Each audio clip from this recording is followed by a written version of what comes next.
ప్రపంచ రాజకీయాల్లో కొన్ని చిత్రమైన ఘటనలు జరుగుతుంటాయి.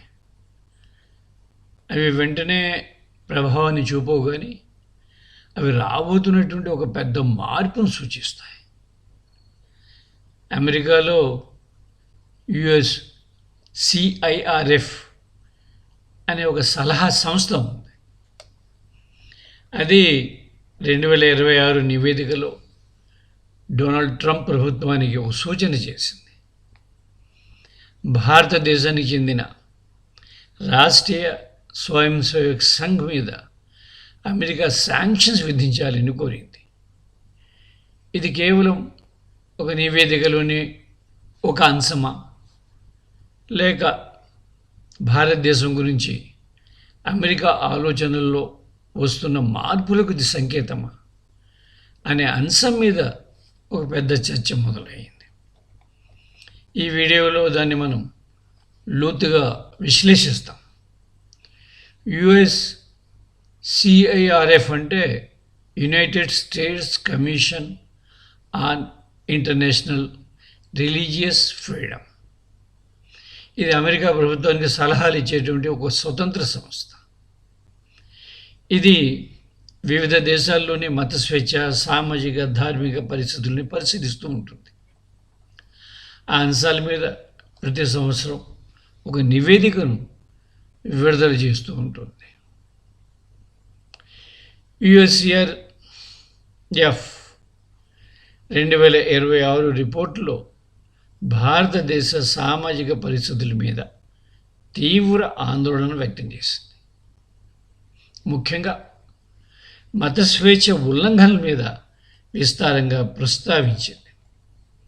దేశంలో నిత్య వ్యవహారంగా మారిపోయిన అల్లరి మూకుల లించింగ్ దాడుల గురించి, బుల్డోజర్ అణచివేతల గురించి ఆందోళన వ్యక్తం చేసింది. ఇందులో ముఖ్యమైన అంశం ఏమిటంటే ఆర్ఎస్ఎస్ మీద టార్గెటెడ్ శాంక్షన్స్ విధించాలని ప్రభుత్వాన్ని కోరింది. అంటే వీసా నిషేధం, ఆస్తుల ఫ్రీజ్ వంటి చర్యలు తీసుకోవాలని సూచించింది. అయితే ఈ సంస్థ విధాన నిర్ణయాలను తీసుకోదు, కేవలం సిఫార్సులు మాత్రమే చేస్తుంది. అమెరికాలో విధాన నిర్ణయాలు తీసుకునే అధికారం యుఎస్ స్టేట్ డిపార్ట్మెంట్కు, అడ్మినిస్ట్రేషన్ డిపార్ట్మెంట్లకు ఉంటుంది. ఇది సూచనలు మాత్రమే చేస్తుంది. అయితే ఈ సూచన కూడా ప్రాధాన్యత ఉంది. ఈ రిపోర్ట్లో ఆర్ఎస్ఎస్ పేరు రావడం సాధారణ విషయం కాదు. ప్రస్తుతం కేంద్రంలో అధికారంలో ఉన్నటువంటి బీజేపీ ఆర్ఎస్ఎస్ మాతృ సంస్థ. మరో విధంగా చెప్పాలంటే ఆర్ఎస్ఎస్ రాజకీయ విభాగం బీజేపీ. అలా భారతీయ రాజకీయ వ్యవస్థపై అమెరికా సిఐఆర్ఎఫ్ నివేదిక ప్రభావం చాలా ఎక్కువగా ఉంటుంది. సిఐఆర్ఎఫ్ సంస్థ ఇప్పటి వరకు వివిధ దేశాల మీద, అక్కడ ప్రభుత్వాల విధానాలపైన అనేక నివేదికలు విడుదల చేసింది. కానీ ఇప్పుడు స్వచ్ఛంద సేవా సంస్థలపై కూడా దృష్టి పెట్టింది. ఇది ఒక పెద్ద మార్పుగానే చెప్పుకోవాలి.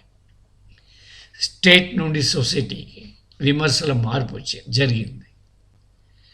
ఇటీవల ఆర్ఎస్ఎస్ను దేశంలో అతిపెద్ద అత్యుత్తమ ఎన్జిఓగా ప్రధాని పేర్కొన్నారు.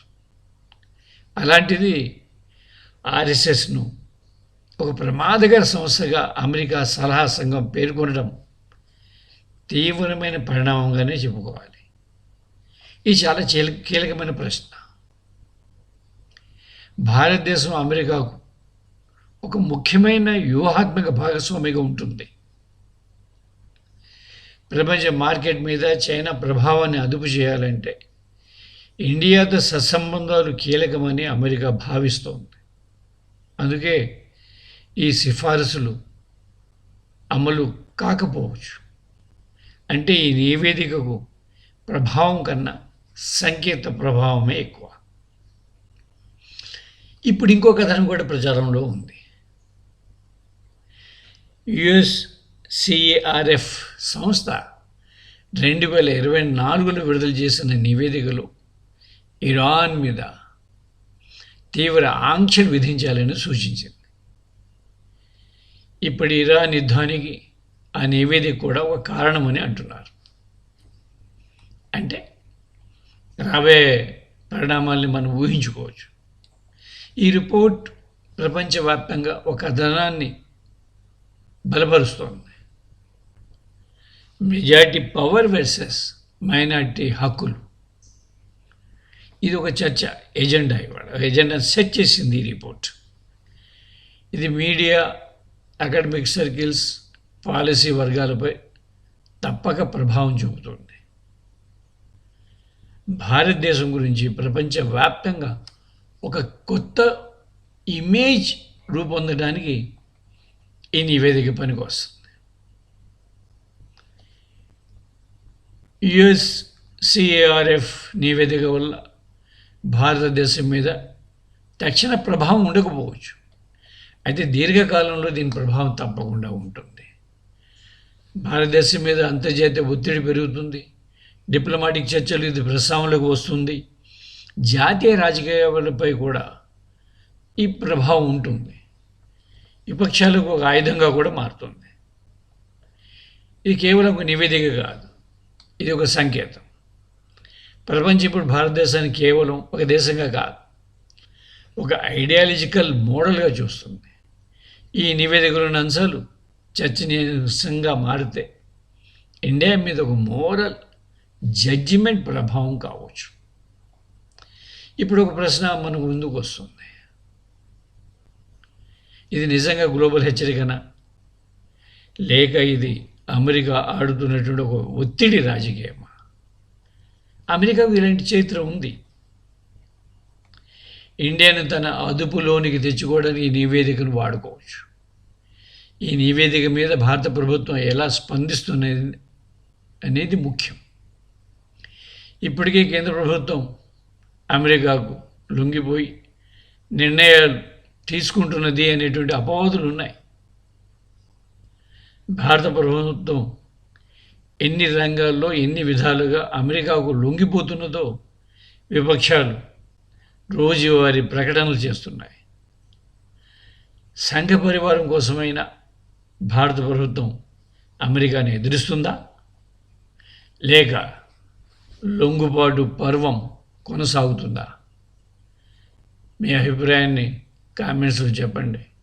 ఈ వీడియోను షేర్ చేయండి, చర్చను ముందుకు తీసుకెళ్ళండి. Thank you.